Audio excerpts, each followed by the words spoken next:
Assalamu alaikum everyone. Welcome back to my channel. I am Rehan, and in this video I am going to discuss another IELTS speaking part 2 cue card.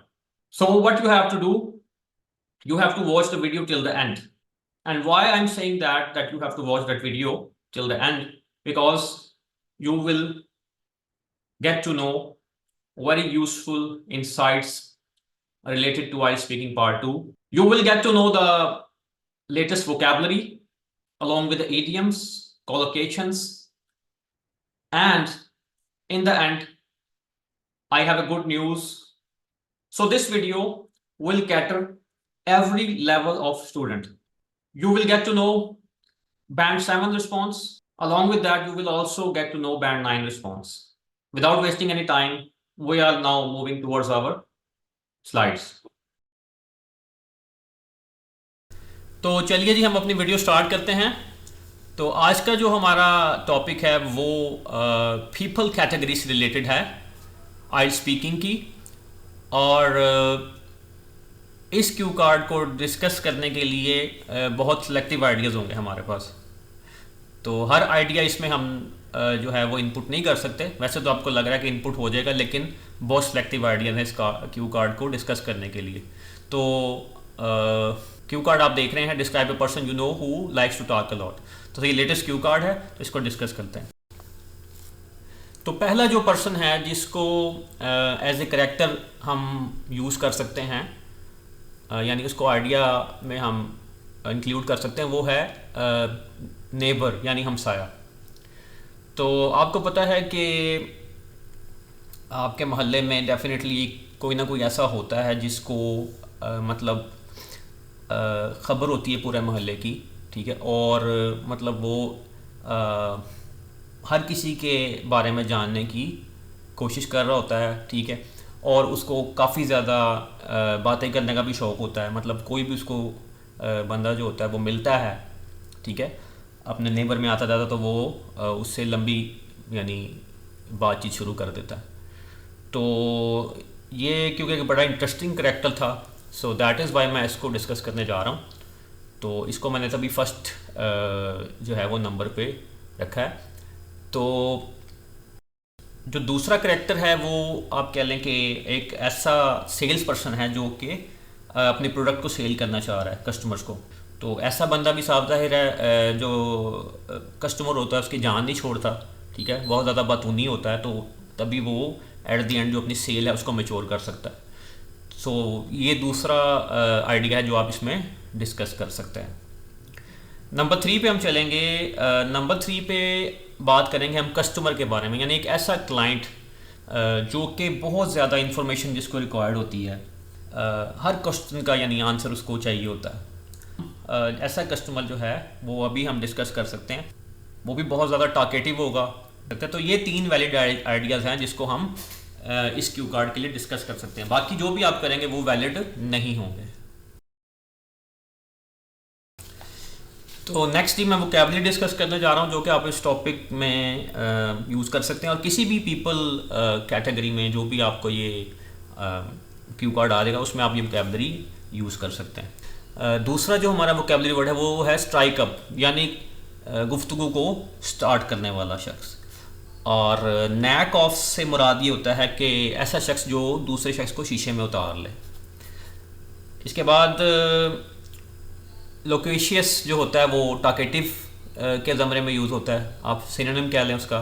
Gregarious होता है basically ऐसा शख्स जो कि इसको घूमना फिरना बहुत ज़्यादा पसंद होता है और वो एक्सट्रोवर्ट होता है। हाँ जी, नेबरलीनेस का मतलब है जी सॉफ्ट कॉर्नर रखने वाला बंदा, यानी सिंपैथी रखने वाला बंदा दूसरों से, ठीक है। और इसके बाद नेक्स्ट जो है जी हमारी हैं फ्रेजेस।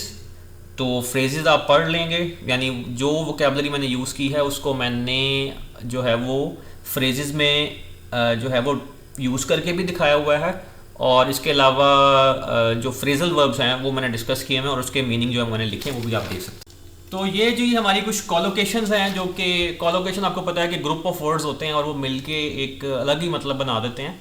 इसके अलावा जो है वो टॉक ऑफ द टाउन का मतलब होता है कि जो कि बहुत फेमस होता है, मतलब अपने नेबरहुड में, उसके लिए यूज़ कर सकते हैं आप। और इसके अलावा लैंड एंड ईयर का मतलब यानी ऐसा शख्स जो कि दूसरों की बात गौर से सुन। तो जी अब आप सुनने जा रहे हैं बैंड 7 रिस्पॉन्स इस क्यू कार्ड का। तो स्टार्ट करते हैं।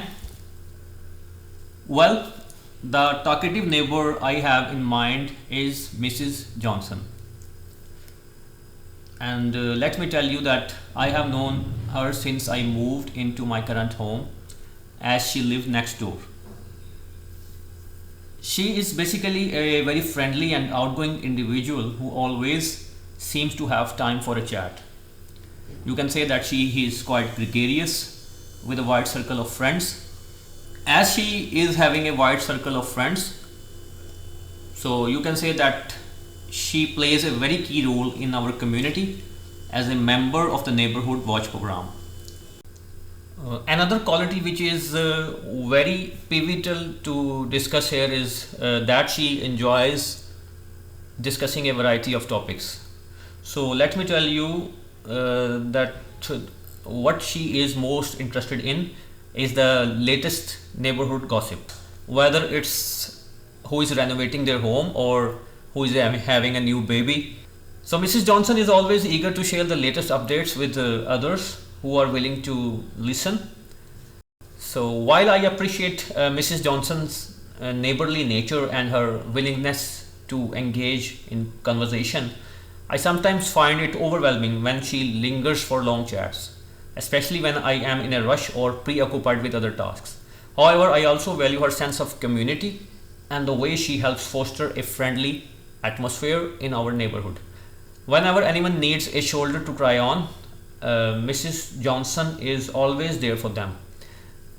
Taking everything into account, Mrs. Johnson's talkative nature adds a sense of warmth and familiarity to our street, even if it can be a bit much at times. तो चलिए जी, अब मैं आपको बताने जा रहा हूँ एक गुड न्यूज़। और ये गुड न्यूज़ बेसिकली उन लोगों के लिए है जिनके पास टाइम शॉर्ट है। तो ये उन लोगों के लिए जिनको 5 और 6 बैंड्स चाहिए। तो इसके लिए ये मैंने शॉर्ट हैंड्स जो है वो यूज़ की हुई है। यानी आपने पहले पॉइंट में बताना है हु दिस पर्सन इज़, तो ये डेफिनेटली आपका नेक्स्ट डोर नेबर है। उसके बाद आपने बता दिया जी how do you know him or her. इसके अलावा नेक्स्ट पॉइंट है जी हमारा, वो क्या उसको पसंद है, ठीक है। तो वो आपने मतलब कौन सी बातें करना उसको पसंद है, तो आपने बता देना है कि जी लोगों के मैटर्स हल करना। इसके बाद नेक्स्ट जो पॉइंट है वो हमारा है जी कि feeling, how you feel about that person. तो उसमें आपने बताना है कि जी मिक्स फीलिंग है, बाज़ औक़ात काफ़ी बोरिंग होता है उससे बात करना, लेकिन बाज़ औक़ात को वो ऐसी बात कर देता है जो होता है जैसे हम किसी एक इंटेलेक्चुअल से बात कर रहे हैं। तो आपकी होम टास्क जो है मैंने आपको बता दी है, वो क्या है, वो आपने डेफिनेटली इसको कमेंट में आपने आंसर बना के क्रिएट करके इन सारे पॉइंट्स को देखते हुए और फिर आपने जो है वो कमेंट्स में शेयर करना है ताकि आपको फीडबैक दिया जा सके। तो लास्ट में मैं आपके लिए कुछ क्वेश्चंस छोड़ के जा रहा हूँ जिसका आपने मुझे कमेंट्स में जवाब देना है। तो नेक्स्ट वीडियो में मैं इनके आंसर्स भी दूंगा। और बैंड 9 के लोगों के लिए न्यूज़ है कि अगर वो चाहते हैं कि जी बैंड 9 का उनको रिस्पॉन्स मिले, कमेंट कर सकते हैं और जो रिस्पॉन्स है वो अपना कलेक्ट कर सकते हैं। चैनल को लाइक ज़रूर कीजिएगा, सब्सक्राइब ज़रूर कीजिएगा, क्योंकि ये मोटिवेशन है डेफिनेटली हमारे लिए कि हम मज़ीद बेहतर वीडियोस जो है वो आपके लिए लेके आएँ। और अपना जो फीडबैक है इस वीडियो के हवाले से वो भी लाजमी शेयर कीजिएगा। So this is the end of our video. Thanks for watching today's video and don't forget to subscribe to our YouTube channel. Also hit the bell icon and share this video. So you can follow us on the TikTok, Facebook, Instagram and YouTube. And if you want to avail online IELTS classes or PTE or OET classes, you can contact us at the below mentioned WhatsApp number. So thanks for watching. Allah Hafiz.